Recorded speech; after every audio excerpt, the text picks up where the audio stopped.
Kahit halos lahat ay naka-cellphone na, abay buhay na buhay pa rin daw sa bansa ang Pinoy Comics. Panoorin yan sa Frontline Report ni Gio Robles. Kaway-kaway sa mga batang 90s dyan. Isa ka rin ba sa mga suki ng comics noon? Tara't balikan natin ang paborito mong pampalipas oras noong kabataan mo. Ang Pinoy Comics. Si Florencio, aka FPJ, mahigit 18 taon ng kolektor ng comics. Umabot na nga raw sa 100,000 ang nagastos niya sa pangongolekta ng mga ito.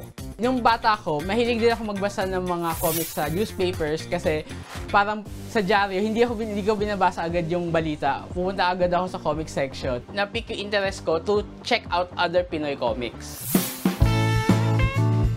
Mula sa pagiging kolektor, si FPJ na ngayon ang gumuguhit ng sarili niyang comics gamit ang malikot niyang imahinasyon. For now, I'm doing content creation on Pinoy comics. Share ko to sa TikTok, share ko sa YouTube at saka ibang social media. Patunay namang buhay na buhay ang Pinoy Comics sa mga tumatangkilik ng Comic Book Fan Convention o Comic-Con na dinaluhan ng iba't ibang comic enthusiasts.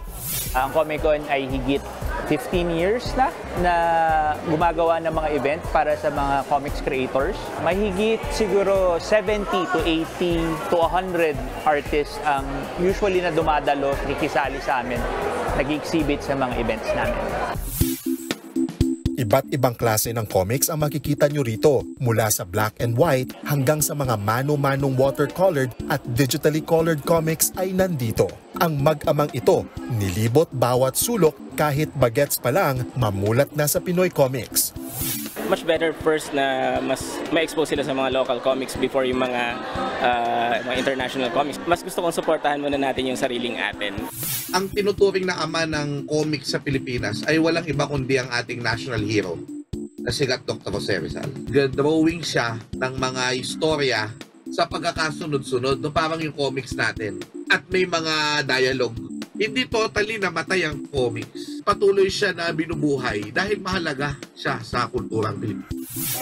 Kung usapang Pinoy Comics, hindi mawawala dyan ang sikat na komikerong si Paul Medina Jr., ang manilikha sa likod ng Pugad Baboy.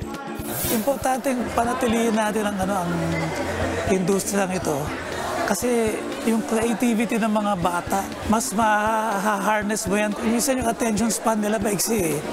Kaya dapat magbasa sila ng books, hindi yung manonood lang sila ng internet.